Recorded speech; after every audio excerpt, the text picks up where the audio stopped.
அக்கா interview attend பண்ணுக்கிறான்னு இல்லை, பக்கத்தில் பார்த்துன்னு கொட்டை ஒன்றுக்கிறான்.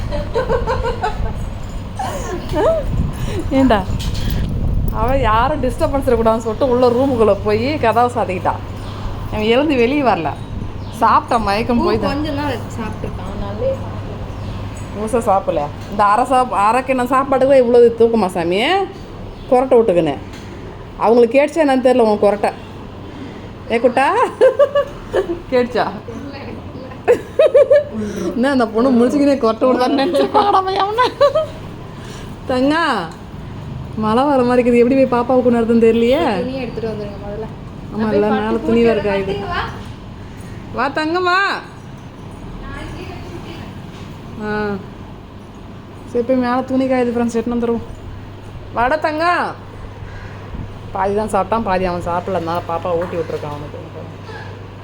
அவன் தான் சாப்பிடல, மணி 3 ஆகுது.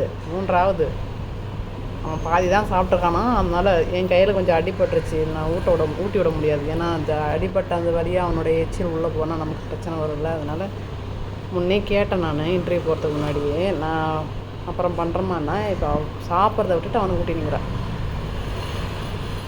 உன்னை பற்றி சொல்லிகிட்ருக்கேன். அதான் அவள் போய் சாப்பிடாம முதல்ல அவனுக்கு ஊட்டிகிட்ருக்கான்றேன் நான். ஓகே ஃப்ரெண்ட்ஸ், அடுத்த வீடியோவில் பார்ப்போம்.